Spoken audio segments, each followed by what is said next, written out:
আসসালামু আলাইকুম রহমতুল্লাহ। সম্মানিত দিনী ভাই ও বোনেরা, আজকে আমি তোমাদেরকে একটা পাওয়ারফুল দোয়া বা আমল শিখিয়ে দিব। এই দোয়াটি বা আমলটি করলে আমাদের প্রিয় নবী রাসূল করিম সাল্লাল্লাহু আলাইহি সাল্লাম আমাদের জন্য সুপারিশ করবেন এবং আমরা তার কাছাকাছি থাকতে পারবো ইনশাআল্লাহ। তাই এই আমলটি যদি প্রতিদিন সকালে ও সন্ধ্যায় মাত্র 10 বার করে আমি একটা দুরূদ শিখিয়ে দেব, এই দুরূদটা যদি সকাল সন্ধ্যা 10 বার করে পাঠ করতে পারো, ইনশাআল্লাহ আমাদের নবী করিম সাল্লাল্লাহু আলাইহি সাল্লাম আমাদের জন্য সুপারিশ করবেন। এবং এটা এমন একটা পাওয়ারফুল দোয়া যে দোয়াটি পাঠ করলে আমরা নবীর সান্নিধ্যে যেতে পারবো, অর্থাৎ নবীজির কাছাকাছি থাকতে পারবো। নবীজি আমাদের জন্য তার কাছাকাছি থাকার জন্য সুপারিশ করবেন, সুবহানাল্লাহ।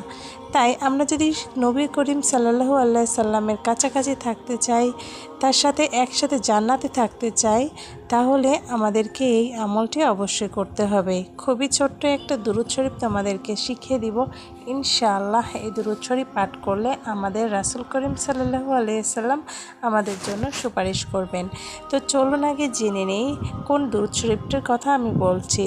দুরূদ শরীফটি হচ্ছে আল্লাহুম্মা সাল্লি ওয়া সাল্লিম আলা নাবিয়ানা মুহাম্মদ। আল্লাহুম্মা সাল্লি ওয়া সাল্লিম আলা নাবিয়ানা মুহাম্মদ। এই যে দুরূদটুকু আমি বলেছি, জাস্ট এই দুরূদ শরীফটুকু যদি আমরা পাঠ করতে পারি সকালে 10 বার এবং সন্ধ্যায় 10 বার, ইনশাআল্লাহ এই দুরূদের ওসিলায় আমরা জান্নাত লাভ করতে পারবো এবং নবীজির সাথে থাকতে পারবো, সুবহানাল্লাহ।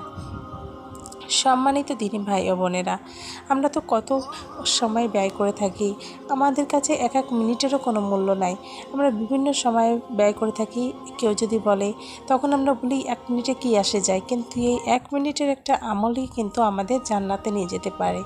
তাই আমরা অবশ্যই এই আমলটি সকাল সন্ধ্যা পাঠ করব। দুরূদটি পাঠ করতে খুব বেশি সময় লাগবে না, তাই অবশ্যই আমি এই দুরূদটা স্ক্রিনে দিয়ে দিয়েছি, এখান থেকে তোমরা লিখে বা দেখে পড়তে পারো। তো আজকের ভিডিওটি এই পর্যন্তই। ভালো লাগলে লাইক, কমেন্ট ও সাবস্ক্রাইব করে পাশে থাকবে। আসসালামু আলাইকুম ওয়া রাহমাতুল্লাহি ওয়া বারাকাতুহু।